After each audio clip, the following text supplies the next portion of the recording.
we're going to talk about actually several different areas in terms of the impact of what's going on right now on children. So we're not going to go in depth in any one area because I wanted to give you a little bit more breadth, but I am going to spend some time towards the end talking about some reintegration and stress and those kinds of things for strategies for working with children. So the first thing I did want to address is, and to acknowledge, because we need to be introspection of ourselves first, is to realize that we are all under stress right now, that we're all experiencing a trauma. And the issue right now is that it's global. It means that it's in our families, in our local communities, in our larger communities, in our agencies, in our states, and in our world. And those of you who have a lot of interaction globally know just how real that stress is everywhere. So what's really interesting is that stress can cause a lot of concerns for our trajectory and our life and how we experience life. And when it's so global, it feels like we're all in the same thing, but it's also very personal. We all react to stress in an individual way. We all react to stress in a way that has been guided by our own experiences and is also a test of our own resiliency and our own faith, so to speak, too. So the other part of this, as we think about stress and how each one of us is in a similar boat and yet we have our own reaction to it, is that normally when we're under this level of stress, there are individuals in our social support network that are not going under the same kind of stress. And so we have other people to go to that, you know, some people life is going a little bit better, and for others, they're not going through the same thing we are, and so we can lean on them. And right now, we're all going through a very similar thing, and so it really has stressed our support system as well. So it makes it for very unique times in terms of looking at not only us as adults are stressed, but also the children. And I want to talk to you about very significant impact on children right now and how we need to think more purposefully about them. First, I wanted to just briefly address the issue of maltreatment, whether it is child physical, emotional, or sexual abuse, or neglect, physical neglect, or actually emotional neglect. Whenever we've seen natural disasters or economic stress, the child abuse rates have increased. In fact, we have looked, and epidemiological research shows that when you see economic decline, the more the decline, the higher the rates of child maltreatment. So we already know this, and we've had predictions of increased child abuse and neglect. So we're very, very, very concerned about it. And there's some avenues or issues that we want to talk about that put this risk factor into even a more pertinent thing for today. And that is, we have seen a decrease to calls in the child welfare abuse and neglect hotline. In some regions, well, in many regions, about 30–40% decrease, but in some regions, it's up to 70% decrease in calls to the hotline. This is because children are not in public. It doesn't really mean that we as a nation have all of a sudden become healthy. It means that children are not being identified. I wish it meant the other, but I know it doesn't. We have seen a decrease in identification because our children are not in the public where often we could recognize signs of abuse or neglect. They're not in school, they're not at camps, they're not in daycare or Head Starts, they're not in the doctor's office, they're not in services, and they're not in church. Now, sometimes we think, well, but we have technology and so we're seeing things, but it is very hard to detect what's going on for a child by technology only. Although we will talk about some strategies that we might be able to use to identify that more. I just want to share with you an experience I had a couple of weeks ago where I was in a situation where I had to see a child in clinic because of the nature of the diagnosis that I had to make. And while we had done all the other evaluation online through technology, the neurologist had seen them, the occupational therapist had seen them, the speech and language therapist had seen them, the behaviorist, at least 6 other providers and professionals had seen this child and were going down a certain pathway in terms of a diagnostic category. And what they hadn't noticed at all about this child until I saw them in person is that they had full body tremors. So while technology can be useful, and it certainly is wonderful in many ways, it doesn't replace for us to have actual direct connection with each other. And so sometimes that's going to be important. And it certainly is for identification. So along with the fact that the children aren't in public and they're required now to stay at home, sadly, for many children, home has not always been and is currently not a safe place. So we've seen an increase in family stressors with unemployment just rising, lack of resources. So even if you're not unemployed, you might not be able to work as much because your children can't go to school or go to where they would normally go during the day. And there has been a lack of providers, particularly I think of parents with children with special needs. My heart goes out for these families because they needed a lot of resources to be there to help with their children. And now those are gone and the stress has gone up. So they lack those resources. So children are now stay at home, often with parents or family members who may not be safe. And we need to be aware of this. No matter what environment we're in, this is a risk factor. The other thing, of course, because we've had less outlets for our traditional ways of activity, not going to work, not going to school, all of those things, we've seen a dramatic increase in substance abuse. Drugs and alcohol are readily available. What's amazing to me is even areas in this country that closed the liquor stores had to reopen them as an essential service because of the demand that was there for alcohol. So we're seeing a lot more use and we're seeing a lot more intoxication. And there was in several cities in the United States, there's a doubling of overdoses and death, particularly by opiates. We also see technology addiction increases. I don't have time to go into all of these. I'm just trying to help you realize the different things that are happening in the lives of the children.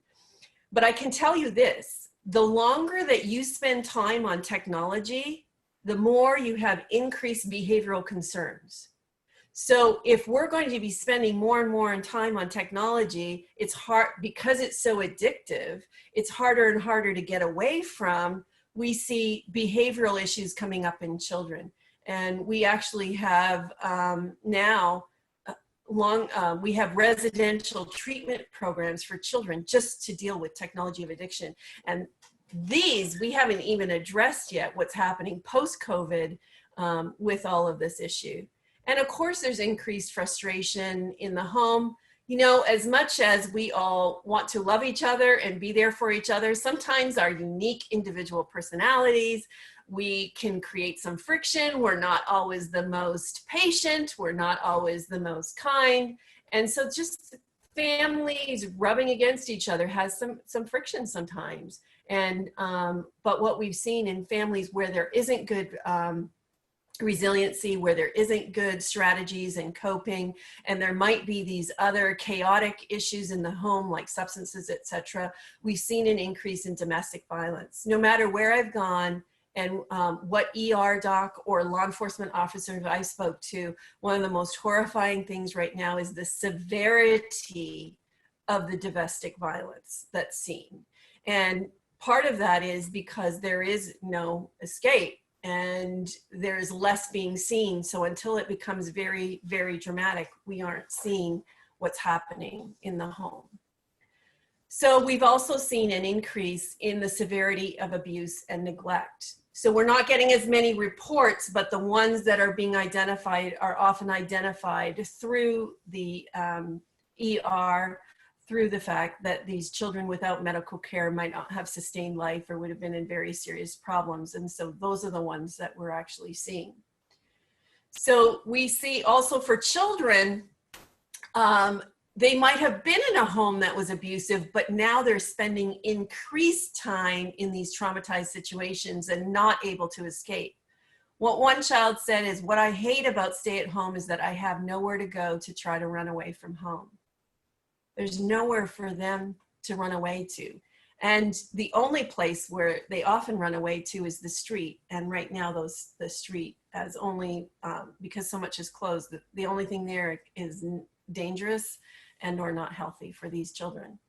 The other thing, of course, we see is children taking care of others. So we've seen a decline in the number of children who were doing education technology. So even schools, if you're at 50%, making contact with 50% of your students through the school, through technology, you're at a pretty good rate, which actually isn't a good rate, but that's what we're seeing, is that that's a pretty good rate. Schools that are at 70% are considered to be really, really doing well. And what I worry about is what's happening to those we're not connecting with. Yes, they're probably taking care of others. Maybe they're not in a state that they can even be seen on screen. And so we have to, let me just put out a plea. If you are doing children's Sabbath school, if you are doing any of these things, if you're checking on the people in your congregation and you're checking in and you haven't laid eyes on somebody in your congregation in the last week or two, reach out, try to do some way to make sure that they're okay. And of course, these homes, we have a decrease in necessities, and we're seeing that because we're spending so much time isolated in technology, that we're more likely to have accessibility to the exploitation of children. And I want to talk about that in another minute. As we're starting to open, we don't know, we're at the tip of the iceberg of what's really going on in homes that have not had anybody to check in. But in areas where we're starting to open up, we've started seeing up to a 31% increase in child abuse neglect cases than we had in the same month last year. So not 31% from last month, but the same month last year, which indicates that our predictions are sadly going to come true, and there's been a lot more abuse and neglect than even there has been in the past. So what I wanted to say too then is, let's think about one of the aspects, because this is an area that I think sometimes I know with people that I'm close to, when I say, you know, I've been involved in the drug endangered child movement since it began, and they're always saying, well, that's nice that you're helping people out there because it's not an issue in our church. And those of us who work together in Adventist recovery missions know that couldn't be farther from the truth. And we need to be aware of the fact that whether it's substance use or pornography or technology addiction, addictions affect humanity. And yes, we have protective factors by our faith and our church and our belief system, but within our groups, within our community, our church community, are people who are struggling with this. And so I want to make that plea to you that you don't close your eyes to this. But with that increase in substance abuse, we've seen an increase in risk for children. And one of the big things, of course, is that when we define what is a drug endangered children, it is the fact that children plus drugs equals risk. And this risk can take many different forms, but certainly risk is there. I just want to give you the definition quickly. We're not going to spend a lot of time on any one of these issues, as I mentioned, but I want you to understand what it is. A drug endangered child is a child who is or is likely to be harmed by drug activity. So that could be more of a community rather than just in the home. illegal drug manufacture and traffic, resulting in abuse, neglect, or medical problems, including effects on emotional, physical, and cognitive development, and or whose safety and well-being are negatively impacted by their parent or caregiver's substance misuse or abuse. So one could be just the parenting issue, what the impact of the substances have, and others of it can be related to the drug environment.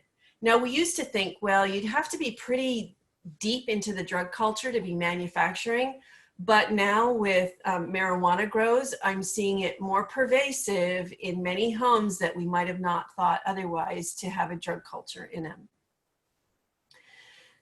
Just some basic statistics for the United States. 1 in 8 children, which is 8.7 million children, are estimated to live in households with at least one parent who has a substance abuse disorder.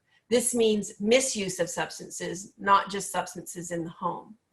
And 1 in 10 children, or 7.5 million children in the United States, live in household with at least one parent who has an alcohol use disorder.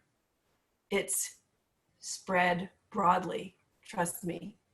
So with the National Alliance for Drug Endangered Children, we came up with one of the ways that we actually developed DEC was to help law enforcement identify when is a child at risk. So going in the home, and then we were helping frontline responders do it. Now we have to train anyone who may have access to the home, which is all the teachers, which is Sabbath school teachers, which is pastors, any of us who do telehealth in the home. We have a responsibility to make sure that home is a good place for everybody. And some of the things that we came up with, and if you actually go to the website for the National Alliance for Drug Endangered Children, they do have it's a resource website. They have a website on strategies to identify children at risk through using your technology. Just a few of the items that I took to remind you is when you're doing telehealth or a technology visit, look at the background. Is it in disarray? Are there hazards in the home? A very important one is the child acting differently than prior to the stay at home. If this is a child you know and they're acting very differently, then something is happening. It may not necessarily mean abuse, but something's going on for the life of that child.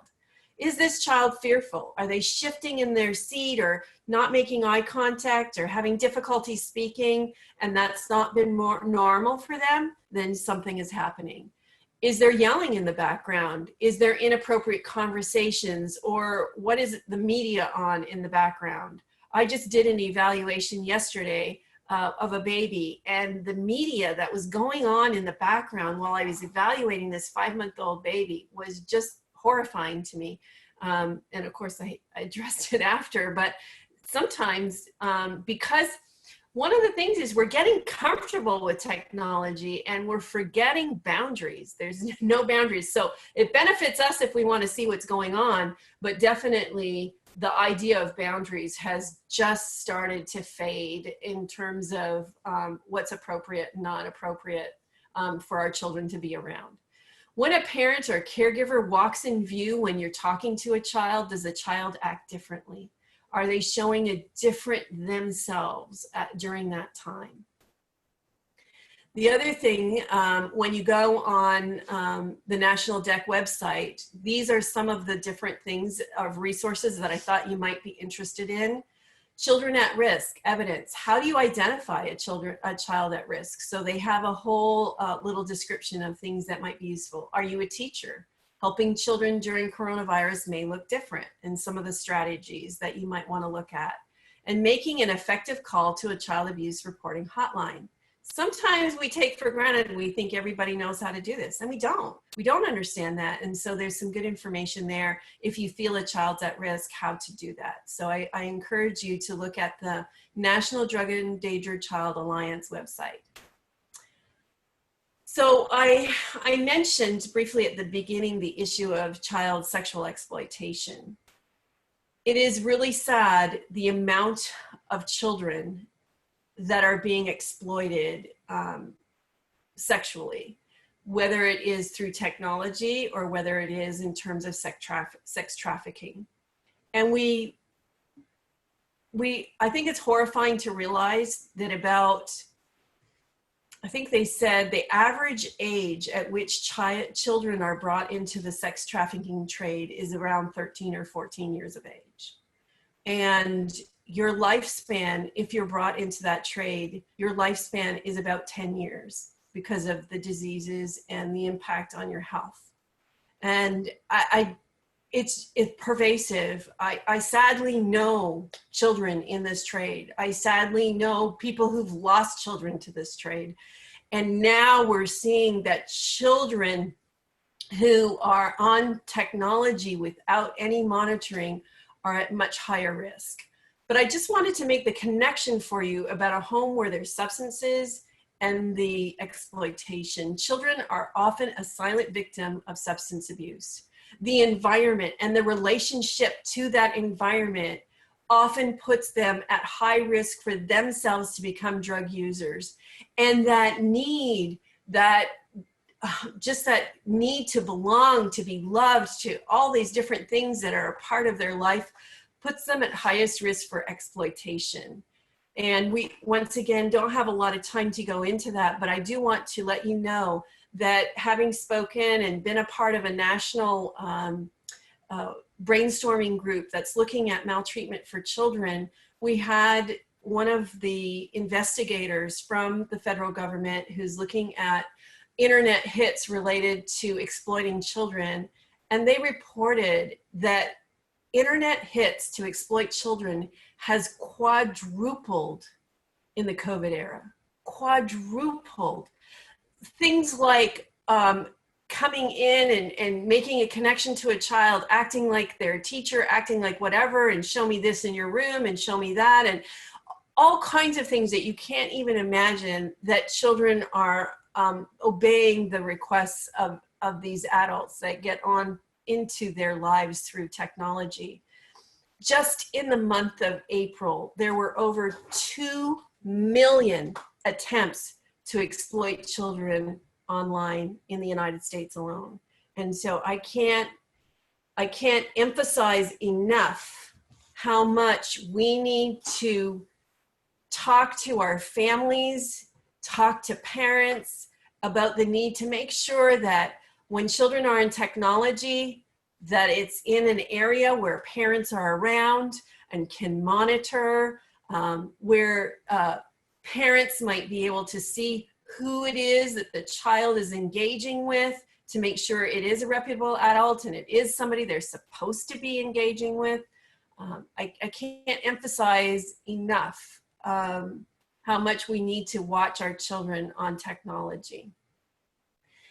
And I want to just, once again, another topic near and dear to my heart that I just want to put out there, and that is that there's outside of the fact that we should just care about children anyway, there's a really important and just impactful reason that this is such an area that we need to be aware of. So if you look at this triangle, and if you look at the bottom, what we see there is adverse childhood experiences. Now, even if a child is right now not being maltreated per se, but they're experiencing a lot of tension and stress in the home and strife and addiction or whatever, the more adverse childhood experiences, the more at risk that child is for a lifelong trajectory of negative things to happen.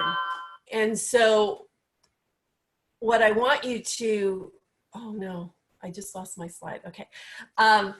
What I want you to see is when we go from adverse childhood experiences, we move up to social, emotional, and cognitive impairment. Then we move into adopting health risk behaviors, disease, disability, and social problems, and early death. So those of you who know this comes from the ACE study, the Adverse Childhood Experiences study. And basically it shows the trajectory of conception to death and why adversity in childhood can predict severe and negative long-term outcomes. In fact, just a couple of quick stats from that study is that a child who has a score of 4 or higher, which means that they've experienced either maltreatment, emotional abuse, or have household dysfunction, if they have a high risk for that, they are very likely to have chronic or other health issues as an adult, just as this triangle shows. But the Centers for Disease Control also wanted to do a study on elderly people over 65 who had significant stressors as a child and look at their health and well-being. And they could not do the study because on average, those with significant stress had died 20 years younger than those who did not have it.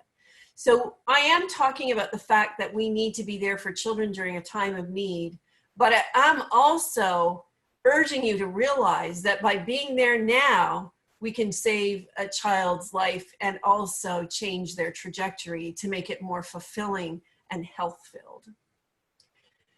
So I wanted to just spend a last few minutes here on stress and trauma and the transition, the stress of transition. When I was in graduate school and I was looking at, what are they predicting as the most stressful things in life? On the top of that scale was the issue of moving. Higher than even a death in the family was moving. And I was in college and thinking I could put all my stuff in my car and just drive away. So why is that so stressful? But it's the amount of change that occurs in moving. It's the leaving, it's the loss, it's the new, the adjustment, all of those things that make it so impactful. And transition is just that. Transition is change. It's loss, and it's also facing new things. And let me tell you that while it was difficult to go to stay at home, it is going to be a much more difficult process to transition out.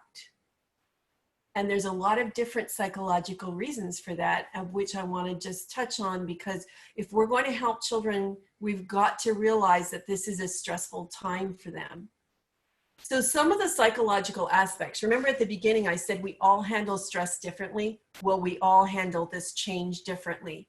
For some of us, things are going too fast, and for others of us, it's going too slow. This transition is individual. It's like grieving, and it will be that we all will do it differently. And so I can tell you right now that if we polled everybody in this seminar today, we would all have very different responses of how we feel and how we will approach this. And so do the children. And we must give each other grace. So when we're thinking about reintegration, obviously the issue is that of risk. And what is risk? The risk is the possibility of something bad happening. Risk is personal. So when we think about risk, we've got to examine it for ourselves, because we ourselves need to know where we stand if we're going to be able to be there for the children that we're going to be a part of their lives, or we are a part of their lives. For some people on this, perhaps even in this webinar, I don't know, jumping out of a plane would be something you would love to do. Parachuting, you would love it. For others of us, there is no way, the risk is too high, we were not going to do that. For many of you, because of your work, you fly all the time, but I can tell you there's people who don't even want to get in a plane. There's the idea of just getting in your car that creates risk. There's even taking a shower. Anything we do takes risk, but we have identified what we can do, and we're going to have to help families identify what they can handle, and we got to help children understand it. So we have to do this with purposefulness. We have to do it in phases. It might be through hybrid models, some tele, some in person. It might be through different choices. I'm saying, you know, there's no way until this point that I'm going to be doing anything different. But what's important there is finding out why they chose that. Because sometimes the reason behind the why is more the concern than not doing it. And if it has some things to do with the safety of children, then we need to know about it. We need to have purposeful planning. We need to have reassurance, and we need to have disclosure. I've always told all the families that I work with, and I just did a presentation for 350 families with children with autism whose children can't wear masks, or they don't like it, or they're afraid of people in them, and just talk to them. Wherever you're going, whatever you're doing, whatever is in your local area as considered open right now, you have the right to ask whatever agency, whether it's your church, your hairdresser, or a restaurant, what are they doing for precaution? And if you had anything else, would they be able to accommodate that? So we must help families to do this so that we can purposefully think about this.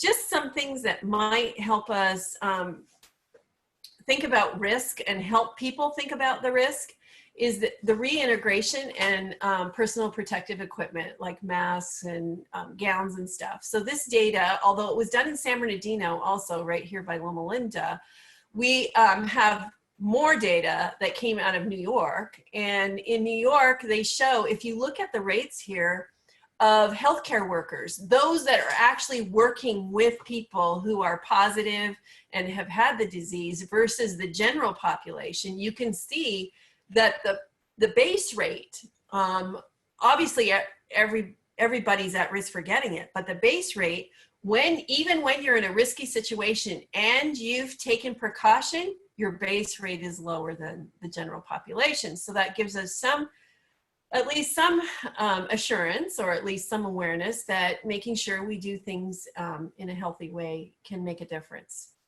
Now thinking about it for children, and particularly think about it in terms of my high-risk children and the fact that nobody's seeing them or going to visit them or taking a check-in on them. First of all, children consistently make up a small percentage of confirmed cases. When they do have it, almost all have a mild form of the disease, and now the research is showing that they're less likely to spread the disease. Those who are at more risk are those with underlying conditions. I can tell you at our experience at Loma Linda, the children that have come in who've been more impacted have been children who have had significant weight and or diabetic or other underlying severe health conditions. The other thing is flattening that curve meant making sure that our health providers had capacity, making sure that our hospitals, our pediatricians, our internists, all of those had capacity. And we do know that in many areas now, pediatric medicine has capacity. In fact, many pediatric wings and pediatric hospitals are being transformed into more adult care because otherwise they won't survive because we just haven't had children coming in. Just this week, the American Academy of Pediatrics warns that kids could have suicidal ideation if schools don't reopen this fall. But not only suicidal ideation, but many other significant mental health issues related to it. And so Dr. Sarah Goza, who is the director of AAP, said the goal should be to have students physically present in the school. It's not just about learning, it's about many other things in terms of what children benefit by being in the community, some of which I talked about in the beginning because of maltreatment, etc. So we need to be thinking about this. I know we're running out of time, so I just want to briefly say we got to acknowledge for each other that this is very stressful and ambiguous times, that self-care is going to be critical in order to best help children. If we ourselves are struggling, if we don't think we can handle things, remember, children are sponges and they're going to take that from us. It's an important message for all of us and for the children we're working with that we make sure we're ready to be the container for them. When little people are overwhelmed, it's our job to share our calm, not join in the chaos. So I always use this in therapy. It's a strategy. Can you be the container that's firm but flexible, that can hold the issues of the child or the children and provide that calm that they need, that peace, that assurance? It makes us having to ask ourselves some very difficult questions to make sure we're ready to answer it for the children. Before we start giving children information, I want to give you one important strategy. First, find out what they think and know. This is critical. One, you want to know if there's faulty thinking. And two, you don't need to go into everything if it's not part of what they're dealing with. There's no point in making a child go through some of the stress and anxiety that you're going through if it is not a part of their world. So we need to know what they're thinking first. Message to the children that adults in their world want to keep them safe, and we're making decisions in order to do that. Give them assurance that we're there for them. Remembering that children who've been maltreated, the adults in their lives, have not always been trustworthy. So just because we think we're doing this from the best standpoint doesn't necessarily mean that a child believes that, because adults have not always been trustworthy to them. These are the three main elements that we see in building trust and adjusting stress and trauma for children. Routine, routine, routine. If children are going to reintegrate, go into, whether it's Sabbath school or going back to school themselves, they need their homes to start building that routine for them. So build up to it. Do healthy boundaries and provide a lot of nurturance. Those are your three key elements for children. These are specific conversations you need to be ready to have. Talk about health and safety and talk about anxiety. These are very, very important issues when we talk about that for children. Most of all, find ways to do your own self-care. We are stewards, not just of those whom we serve, but of our own capacities. If we haven't filled ourselves so that we can be that container that's needed from us, we have the responsibility to, from God and our network, from His Word, to be stewards of making sure that we have the capacity to serve others. So remember, right now we need to give grace and accept grace in return, because it is difficult times, but do not neglect, don't turn your eye away, even though it's so difficult sometimes and you're just not sure. It's not necessarily what you see, it's what you're not wanting to see that's important.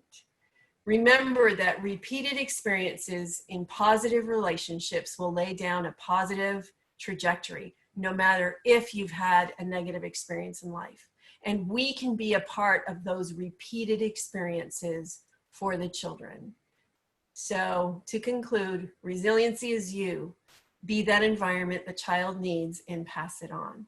Thank you. Thank you very much, Dr. Kiti. I know you just gave us an overview, but that was quite intense and much there to learn from. You know, I hope that each one of us, according to our calling, will take the initiative to continue to learn more.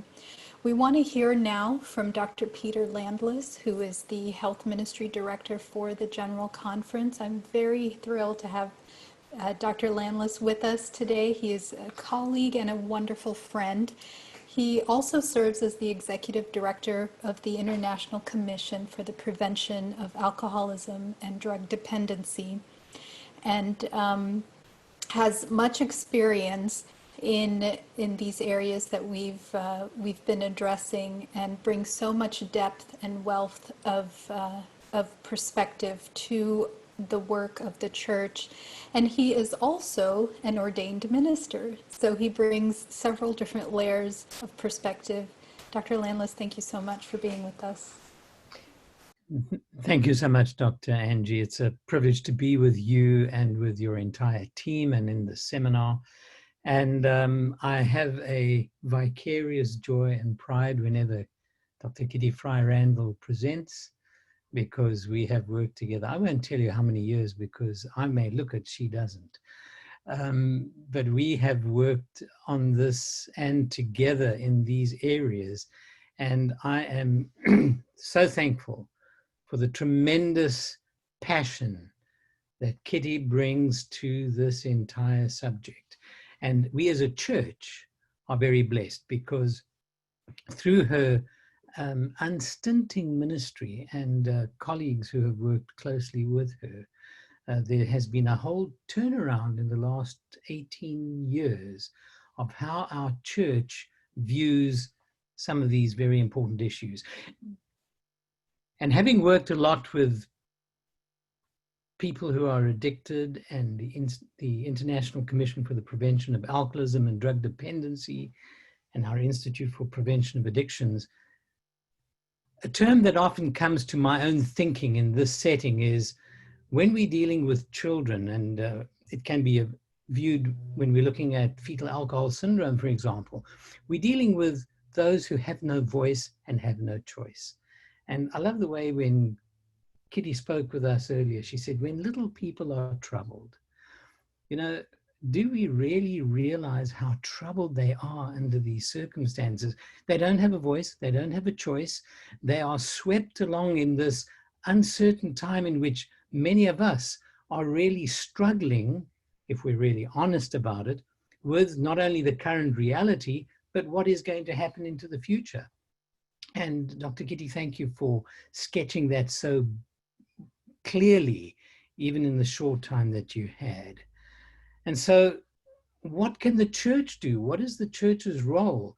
The word resilience was referred to, and it came through not only looking at adverse childhood events, but looking at how children and young people can be made resilient, can be able to cope with times of tragedy, times of struggles, times of economic uncertainty, times of political chaos, times like we are living in a pandemic.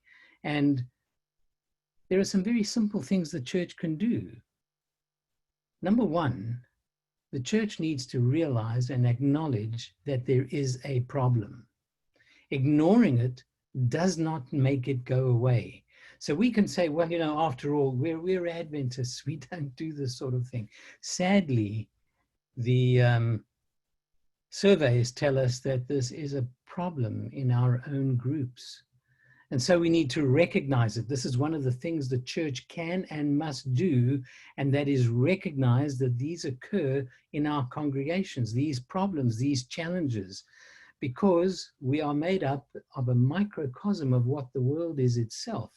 So we have the issue of child abuse, challenges, and we need to recognize it. The next step is to create churches and communities that are child-focused and friendly. Don't know about the church where you worship.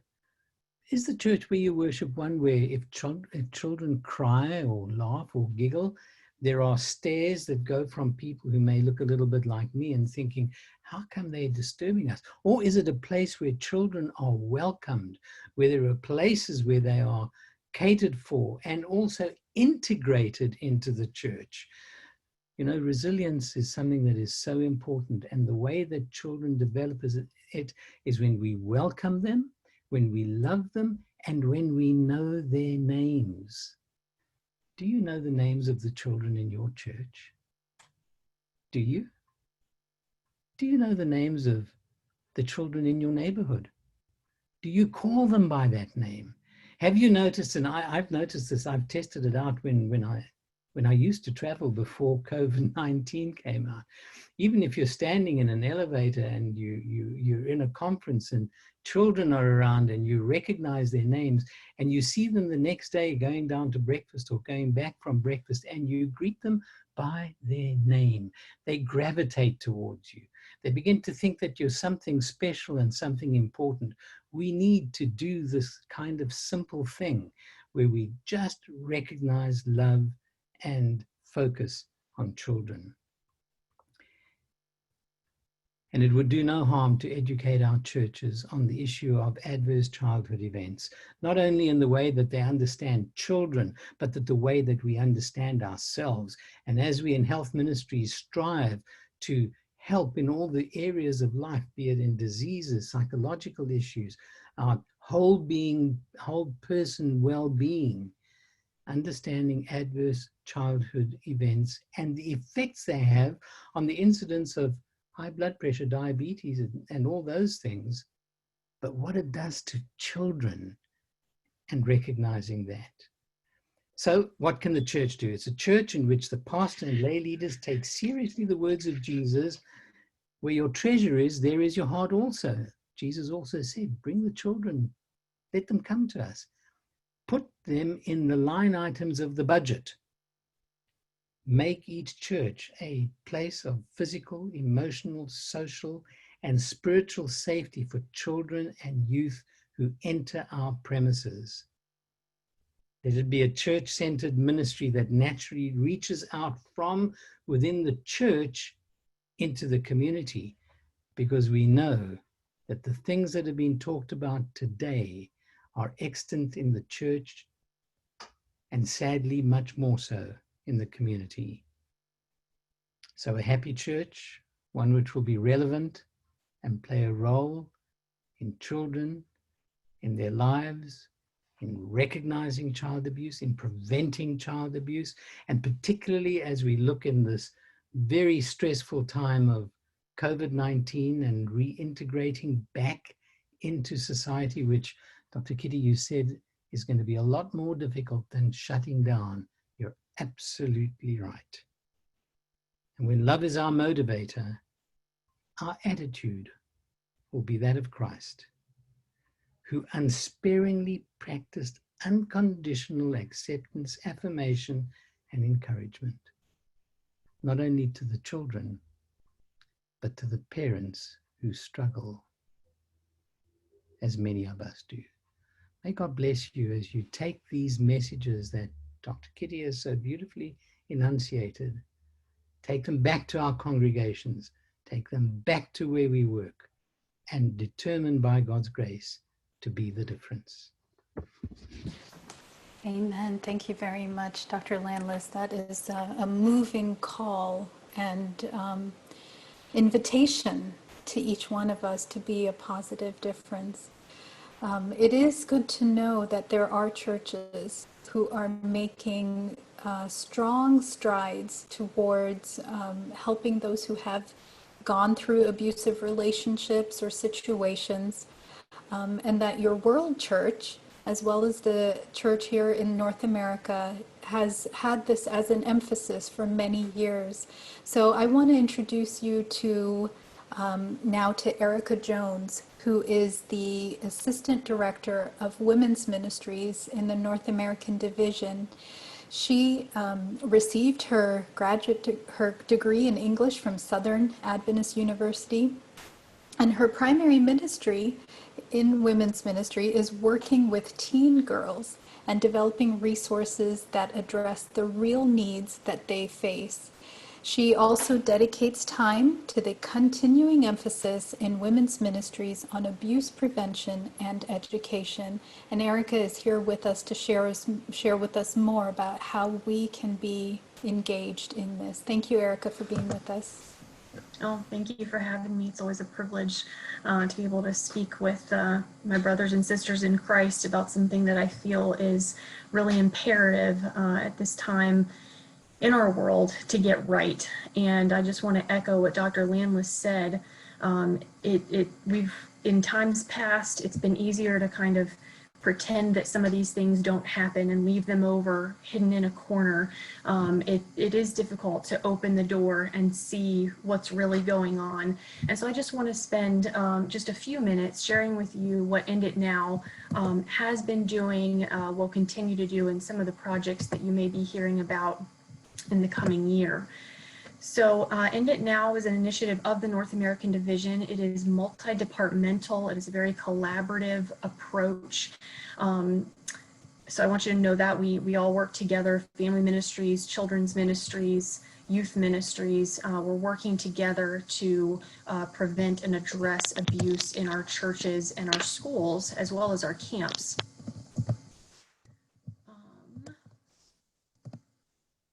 Just want to show you one of the latest surveys we have, which was done up in the North Pacific several years ago. There were over 1,000 responses, and of course these were all Seventh-day Adventist members. I want you to look here at the types of assault that were asked about, and the difference between our sample and the national averages.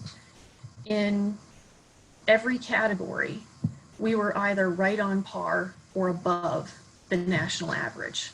Okay, so numbers don't lie. We know that abuse happens in our churches, in our schools, in our communities, and we cannot afford to ignore it. Over 90% of the abusers also, so of course they were polling people who were victims, and when asked, it was over 90% of their abusers were also members in the Seventh-day Adventist Church. We know that about 68% of victims turn to their pastor first, which is why pastors are our first line of defense with End It Now. They are our primary audience, but we also talk to administrators, teachers, anybody that's working in our organizations. But we do know that 68% of victims go to their pastor first. And what we've found over the last few years is that victims get this kind of response from their pastor. I find this hard to believe. I've never seen any evidence of it. All the times I've ever been with him, he's never even said a curse word. It's just hard for me to believe. This is what we would call secondary trauma or secondary victimization, right? Not believing the person when it's a very difficult thing to say anyway. They go to the pastor and their pastor doesn't know what to do. So that's what End It Now, that's what we've rallied together to try to change. We want to create safe churches and institutions by educating our members and our leaders. We do serve as an advisory body to the North American Division. This year we are currently working on a manual of best practices for dealing with allegations of abuse in our churches and schools. We are constantly developing, media and materials, all free of charge, and I'll show you that in a minute. Encouraging, advising, supporting church and school leaders. And we also host a yearly Summit on Abuse. It is live, there is no charge, and then they are posted on our website after the event. These are just some of the topics that we've spoken on over the last few years.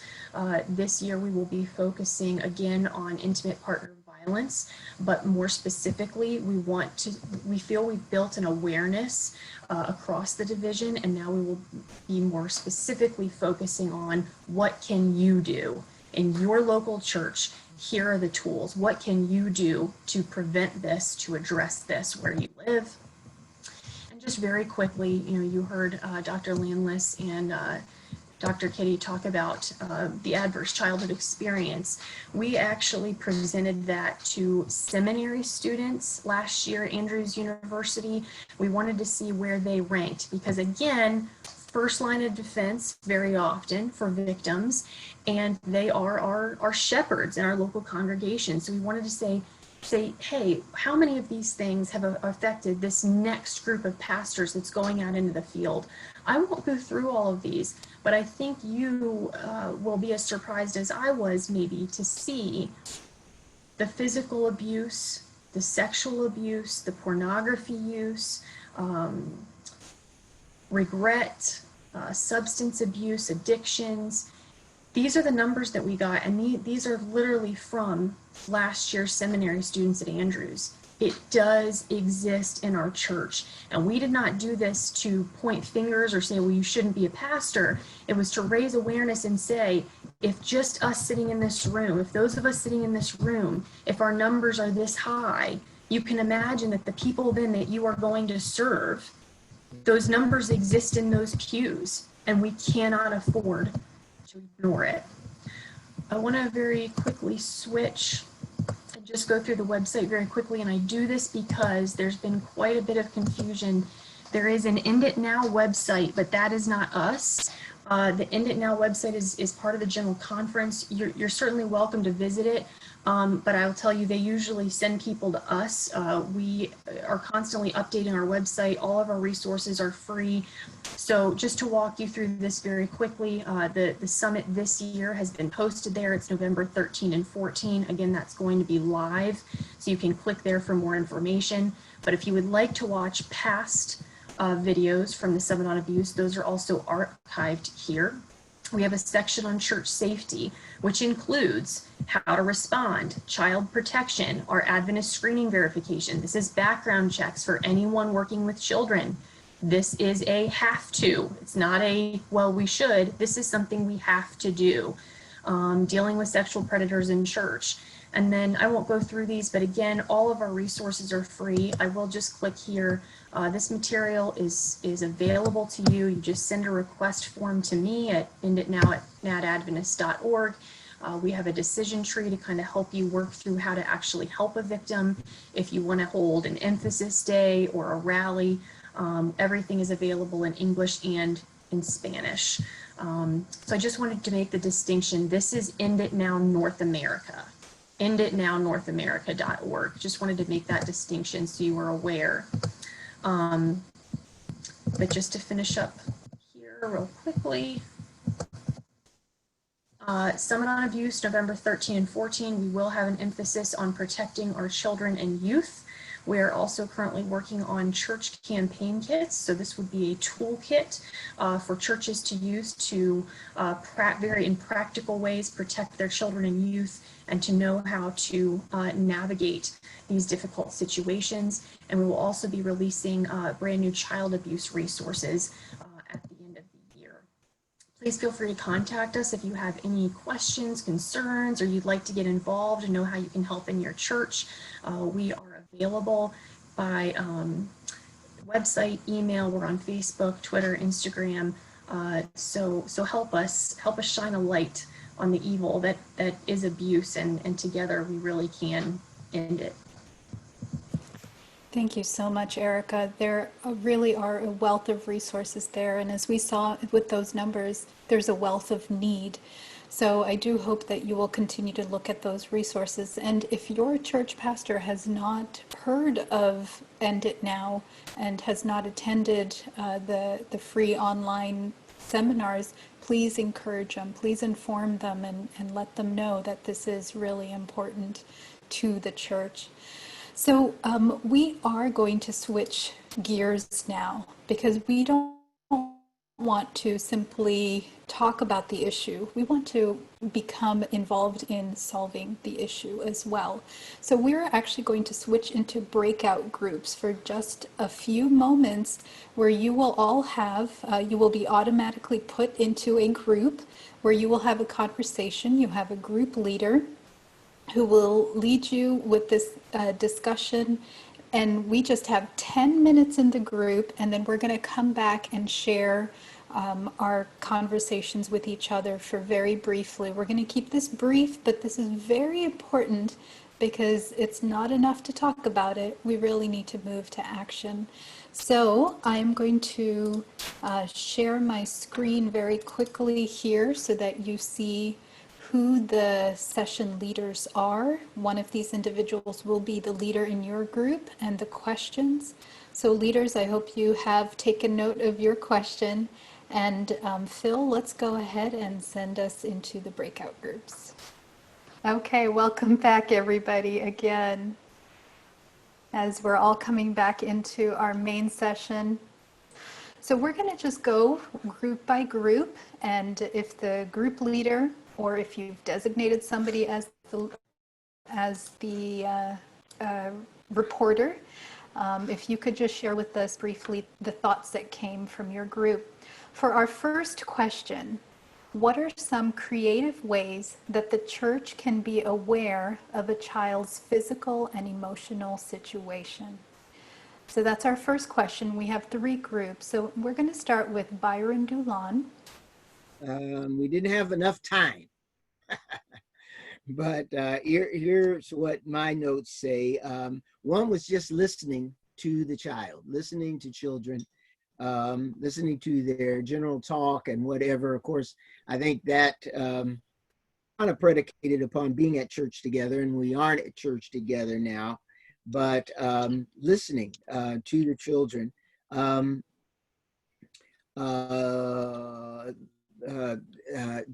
Sharing stories about boundaries and allowing them to react to those stories about boundaries. Someone said that the teachers, once we get back in church and Sabbath school, have to model boundaries and to discuss that. You know, if the kids are touching each other and doing various things that they would normally do, to use that opportunity to help each child recognize that they can set boundaries around themselves. Then we talked about during COVID, calling the children, watching them, being able to observe things on screen. It may take a little while for us to get all of that together and to really note everything, but being watchful. And someone also said that setting up expectations within our church, having not just our children's Sabbath school leaders, but our adults within church to set an expectation as to how we're going to treat children and set some boundaries there. And not just calling out whoever is the leader, but in general, just to let the whole church know this is how we relate as adults to children, which will be protective of them. Thank you so much, Byron. That's a lot there. Thank you so much. By the way, Elder Dulon is the Outreach and Personal Ministries Director for the North Pacific Union. Thank you so much.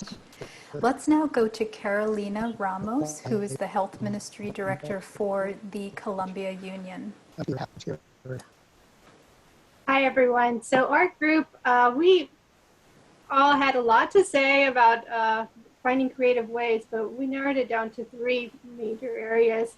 And the first one we thought was key is to building real and trusting relationships with our children, with the kids or youth and children of our church. Being intentional about being involved in programs that they participating in, such as club ministries, Sabbath school, any other program that they are involved in, and being consistent about being present. Consistency is important for children. If you're only there sporadically, then how are you going to build a trusting relationship with them? And also, something that ties into this is, being aware of how do they relate with their parents? What's their relationship with their parents? How do they relate to other peers? How are they doing academically, and how are they doing spiritually? And if you see that any of these are red flags, then that's one way that you can, either help them build stronger relationship with their parents, or, exploring ways that you can help them in those areas. Also, we talked about trying to create smaller group setting activities where you can really get to know them on a one-on-one basis, and also speaking to them at their own level. Sometimes, we as adults, we forget that we're talking to children. So it's important for us to speak their language so that they understand us, and we also get, a little bit of a picture, an overall picture of what they're feeling, how they're doing, and how we can best build these trusting relationships with them. Thank you so much, Carolina, for reminding us how important trust really is in this entire process. We're now going to go to Sherri Uhrig, who is the Children's Ministries Director for the North American Division. And Sherri, thank you for your help with forming these questions as well, and your partnership with today's seminar. We had a nice discussion and started off talking about creative ways. But more than that, it was just practical things that we can do to stay in touch with our children and that are in our ministry is through the Zoom call or a FaceTime call, but actually getting to know our children well enough that we can see things without them having to say it, and or expressing it, so you can know right away if there is something going on. And we just wanted to jump off, and wanted to jump off of what Dr. Landless said. It's so important to know our kids, to actually get to know them like a friend, because they are our friends, but to know the color of their eyes, or even to know their favorite food. And like someone said just before me, that trust is so important, that it is through this trust that we are able to protect them.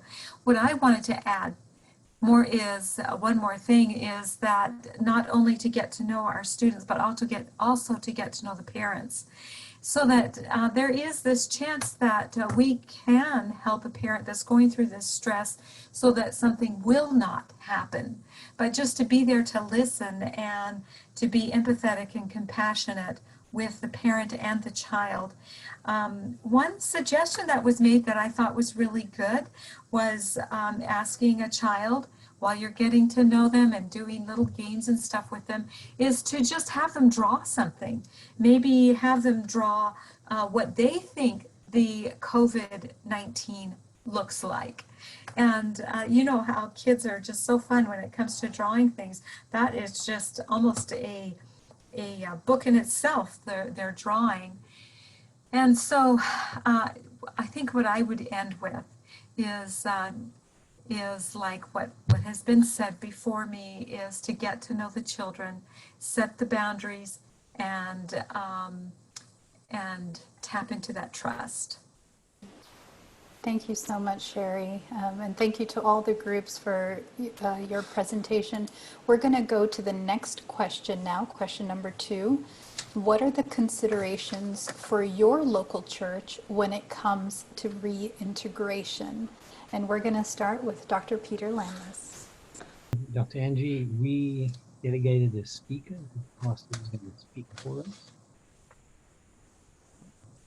Hi, I'm Travis. We had some great suggestions that came up. We're talking about reintegration. The idea was mentioned that maybe it'd be a good idea in anticipation of coming back to church to record a video for parents and kids, especially walking through the church facility, showing their familiar Sabbath school rooms, something they can look forward to, maybe show them and demonstrate what might be different. If you're going to have them sit further apart, demonstrate that and kind of walk them through that, so there's so there's less anxiety going into that moment of return. And that would need to be sent ahead of time any way we can, social media, texting it, walking it over to their house and show it to them, whatever it takes. The idea was also thrown out, reorienting the kids when they actually do come back, maybe sitting down together and talking through some of these things. Also not forgetting about the older members, communicating with them, some shut-ins or people who are older that may have had a harder time getting on Zoom or stuff during the shutdown, because that would also provide stability for the kids as well, to see their complete family, as many of them back at church. It was mentioned to be creative and think outside the box about how we do things when we come back, things like baptisms and communions. How do we do that? Someone suggested a communion picnic on the lawn or an agape feast on the lawn, social distance might be a fun way for kids and families to enjoy that. And last, a couple other things, adjust to the kids who have been at home for a long time, adjust the curriculum accordingly, and don't expect things to be the same in those areas, and just kind of be flexible. Thank you so much, Pastor Travis, for reporting for the group. Let's now go to Grace Lloyd, who is our Health Ministry Director for Guam, Micronesia. Thank you, Grace, for joining us so early in the morning. Thank you, Angie. My pleasure. We spoke about how to provide support for reintegration for 3 areas: for children specifically, for caregivers, and then for church members in general. For children, first there'll be different local restrictions and then also different comfort levels. So preparing different options to address that. In one state, there's a 10% capacity opening, but versus South Korea, it's been open for a while. So children can reintegrate in staggered stages. So having online Pathfinder, Sabbath School, and youth makes it easier to reintegrate them in person when it becomes available, and helps to maintain their connections. Some ideas that were shared was a virtual Sabbath School, but also virtual VBS for the summer. And they had in Maryland drive-through date where they can come pick up their kits, parents and teachers can meet and the kids can meet for their start, and then continuing for the 6 Sabbaths. Another idea that was awesome that was shared was Sabbath school promotions. They had a drive-through as well, made it a big deal with balloons, gift bags, while still addressing the physical distancing and masks. But it was a way for them to connect with their new teachers before they met them on Zoom again. And they were invited to set their blankets out on the 6 feet apart with their families, or if they felt more comfortable to stay in their vehicles. But they were given treats, and it was a very family-oriented environment to just help everyone feel connected. In Hong Kong, we had the example of moms who were feeling stressed. They were invited to come to aromatherapy sessions. It was actually to address how to manage stress, and then one of the components was aromatherapy, and that they were meeting over several sessions as well. For caregivers, we can continue to support them with economic support, preparing addiction, stress, depression classes as we become more able to meet. And then indirect classes for socialization and giving purpose, maybe cooking classes, diabetes, so that there's more connection and peer support. And then for church members, if we can establish prayer groups, reaching out specific families that we know are in need or are vulnerable, and then speaking from the pulpit so that it is something that we're all aware of. We can create a community, a culture of community, and then being parents and helping share with other parents, not gossiping, but sharing concerns that we might see as we become familiar with kids, and when we see that things are not normal, they're not addressing the changes or the transition in a healthy way. Okay, thank you so much, Grace. A lot of wonderful ideas. We're going to go quickly now to our group with Erica Jones leading for this question. Well, it ended up that it was just me and Luis is a teacher in one of our Adventist schools. And so he shared with me some of the things that they are planning to do when they are planning to reopen and to be physically back in school. And so he expressed to me that their school feels that the individual needs of each child is just as important, if not more important, than the education that they're receiving. As this transition happens, that they want those children to feel that their unique needs and challenges are heard and understood. So they want the kids to know that they're going to kind of ease back into a routine, which as somebody who works with teenagers, I fully support that. They need routine, but sometimes going from not having anything to having a very adjusted schedule can be difficult. So that's going to be communicated to them in a they'll all meet in the gym that first week of school, and these things are going to be communicated to the kids that we're here for you. We want to understand and listen, be open. This is a safe place for you. And then I shared with him in working with teenagers, I always want to give them a place to be able to ask questions confidentially. A lot of times they're not willing to ask questions in public, especially in front of their peers, but they will do it privately. So he said he actually has I think they call it a privacy box where they can write their questions down. They don't have to put their name on it. So some of the questions and the things that they might be dealing with, whether they do like a poll live, so that can also be anonymous, where they talk about some of the challenges that they've had during the pandemic and now coming back to school. They're going to try to make it a very safe environment for the kids to come back and feel like they can adjust and move in easily, and that their teachers really do care about them on a personal level. Thank you so much, Erica. That's a lot coming from two people, so thank you so much. We're going to go now to our third question and two final groups. Our question is, how can your church educate parents and children about exploitation in the cyber world? And we'll start with Pastor Ray Nelson, who is the coordinator for our Adventist Recovery Ministries, which is our addiction recovery program in the North American Division. Thank you, Pastor Ray. We had a small group in our breakout room, and one of the first suggestions was something that has already been done. Their church offered a video seminar dealing with the cyber world and how to relate to it in a positive way rather than to become addicted to technology and to allow technology abuse to affect our children. And so parents were invited to this seminar, as well as other church members. Also, it was suggested that for our schools that we have someone that is perhaps from outside the church school community that might come and be a speaker, that we need resources to help us with this challenge that we face, the challenge of cyber abuse. And there are often people in the community itself that have expertise that can share something. I was reminded of Jesus' words that a prophet is not without honor except in their own country.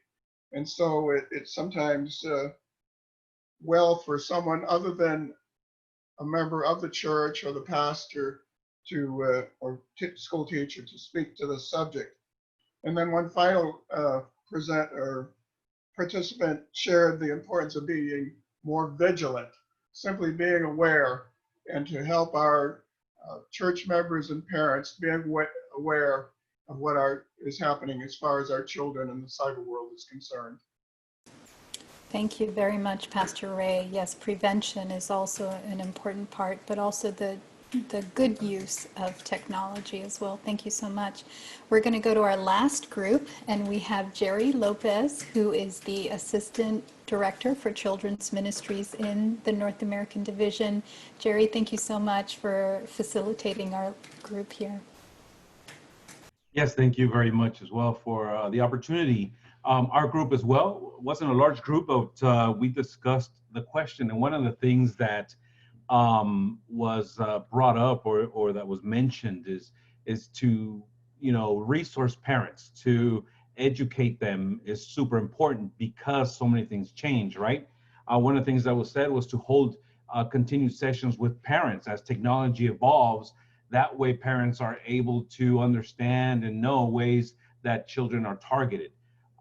So educating them and also, helping them kind of keep up with technology because it changes so much, technology. We understand that, our children have that innate way of understanding technology. It's like, they're born and all of a sudden they know how to move, a tablet, a phone, or anything like that. And so as they grow older on this, and you put stops, for instance, you put, some software to monitor or things like that. Many children, they are aware of how to work around stuff like this. They're aware of how they can work this by watching a YouTube channel or getting some information online. So, and many parents aren't aware of that, and because they're not aware of it, it happens. So it's important that we do that, resource the parents, make sure that as we talk to parents that we show them ways, or they're shown ways of how to keep an eye on that. And one of the suggestions was maybe using the Sabbath school hour on some occasion, to educate the church about this whole thing. So we do understand that educating parents and children is an important value to help them see the reality of what's going on, because many think it's not happening here, or it's not happening to me until it does happen, and that's when the awareness then rises as to what they can do. So definitely resourcing parents and educating them. Thank you so much, Jerry, and thank you to all of you for contributing the answers to these questions. And I'm sure if we had more time, we would come up with more very good ideas and practical ways of how to address this issue, even in our local churches. But we do need to come to a close. Now, I'm sure many of you probably would love to have some questions answered by Dr. Kiti. We are going to have about 5 minutes with her after we close. So if you want to hang on once we have our closing prayer, then you're welcome to do so. But as we end, I just want to remind us of the story in Mark chapter 5. This is about the wealthy family whose daughter died, young girl.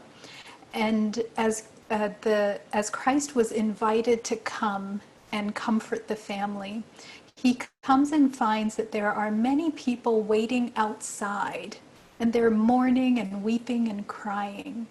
And I find it very interesting that Christ did not wait outside.